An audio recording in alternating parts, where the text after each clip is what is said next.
ఓం శ్రీ మాత్రే నమః. ఇప్పుడు తెలియజేసే అంశము 5 శనివారాలు గనక ఈ విధంగా చేశారు అని అంటే డెఫినెట్గా ఎంతటి కష్టమైనా సరే తీరిపోతుంది అంటే వెరీ వెరీ సింపుల్ ప్రాసెస్. ఎండు కొబ్బరి కొంచెం తీసుకోండి. ఎండు కొబ్బరిని మిక్సీలో వేసిన దంచిన అది కాస్త పౌడరు అనేది చేయండి. ఆ పౌడర్లో పంచదార కలపండి. ఎండు కొబ్బరి పంచదార ఈ రెండింటిని కలిపినటువంటి ఆ మిశ్రమాన్ని రావి చెట్టు మొదటిలో చల్లేసి రండి. శనివారం నాడు రావి చెట్టు మొదట్లో చల్లండి. చక్కగా చల్లేటప్పుడు మీరు ఓం శం శనేశ్వరాయ నమః, ఓం శం శనేశ్వరాయ నమః, ఓం శం శనేశ్వరాయ నమః అని అనుకుంటూ చల్లండి. ఈ ప్రాసెస్ అనేది ఏమిటి అంటే శని భగవానునికి ఇష్టము. అందుకని చెప్పేసి ఈ విధంగా చేయడం వలన శని భగవానుడు సంతోషిస్తాడు. శని భగవానుడు సంతోషించి ఎంతటి కష్టమైనా సరే మనకి తీరిపోయే అవకాశం ఎక్కువ ఉంటుంది. కాబట్టి 5 శనివారాలు ఎండు కొబ్బరి పౌడరు పంచదార రెండూ కలిపినటువంటి మిశ్రమాన్ని రావి చెట్టు మొదటిలో చక్కగా చల్లండి. చెట్టు చుట్టూ కూడా ఓం శం శనేశ్వరాయ నమః అని అనుకుంటూ అది చల్లండి. చల్లిన తర్వాత కాసేపు కూర్చోండి. ప్రశాంతంగా కూర్చొని ఓం నమః శివాయ ఓం నమః శివాయ ఓం నమః శివాయ అనుకొని కొద్దిసేపు ప్రశాంతంగా కూర్చోండి. చక్కగా హనుమాన్ చాలీసా చదువుకోండి. యథార్థంగా నాన్న హనుమాన్ చాలీసా అన్నిటికీ కూడా చక్కని ట్రీట్మెంట్, మంచి మందు అది. యథార్థంగా హనుమాన్ చాలీసా అనేటువంటిది గనక చదివాము అనంటే ఆరోగ్యపరంగా బాగుంటుంది, మానసికంగా బాగుంటుంది.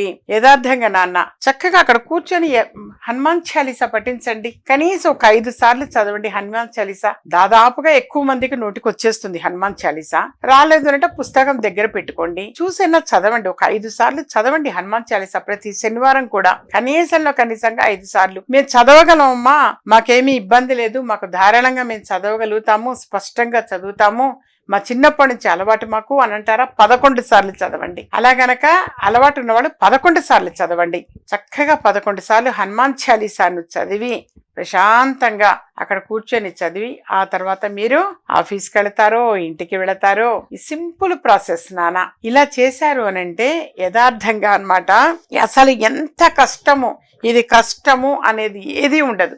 చాలా ఇష్టంగా మీరు చేస్తారు. చాలా చాలా త్వరగా కష్టాలన్నీ కూడా తీరిపోతాయి. So very very simple. ఇది మీరు ఆచరించడానికి ప్రయత్నం చేయండి. ఇంకా ఏమైనా సరే మీకు కష్టం అనిపిస్తుంది అనన్నా, మనసు బాధ అనిపించినా, అసలు ఈ సమస్య మా వల్ల కావట్లేదు, ఈ సమస్యకి పరిష్కారం దొరుకుతుందా అని మీకు అనిపించినా తప్పనిసరిగా ఒకసారి అపాయింట్మెంట్ తీసుకొని కలవండి నాన్న. డెఫినెట్గా ప్రతి సమస్యకి పరిష్కారం ఉంటుంది. పరిష్కారం లేని సమస్య అనేది ఉండదు. ఒక్కసారి వ్యక్తిగతంగా అపాయింట్మెంట్ తీసుకొని మీరు కలవండి. కలిస్తే ఈ బాధలు కష్టాలు అన్నీ కూడా దూరమైపోయే అవకాశం ఎక్కువ ఉంటుంది. యథార్థంగా తెలియచేస్తున్నాను. ఇచ్చేటువంటి పరిహారాలు అనేటువంటివి అంత అద్భుతంగా యథార్థంగా తెలియచేస్తూ ఉంటాయి. ఏదైనా దైవిక వస్తు అవసరమైనా ఇది అవసరము అని చెప్పి అందచేయటం జరుగుతుంది. దానివల్ల చాలా మంది కూడా తెలియచేశారు. ఎక్కువగా కూడా మౌత్ పబ్లిసిటీ వస్తుంటారు. వాళ్ళకి చెప్పి వాళ్ళ ద్వారా అలాగే వస్తుంటారు. స్టేట్స్ నుంచి కూడా ఎక్కువ కాల్స్ వస్తూ ఉంటాయి. ఉద్యోగం అనేటువంటిది పెద్ద సమస్య అయిపోయింది అక్కడ వాళ్ళలో కొంతమందికి. వాళ్ళు మా ఫ్రెండ్ చెప్పారమ్మా, మీ ఫోన్ నెంబర్ ఇచ్చారు అని చెప్పేసి ఆ ప్రాసెస్ చేసుకొని మాట్లాడుతుంటే మళ్ళీ ఒక వారం 10 రోజులు వాళ్ళు చెప్పేవాళ్ళు మళ్ళీ కాల్ చేసి మంచి ఉద్యోగం వచ్చిందమ్మా, చాలా కృతజ్ఞతలమ్మా అని చెప్పేసి. ఇది మన మనసుకి ఆనందం అనిపిస్తుంటుంది.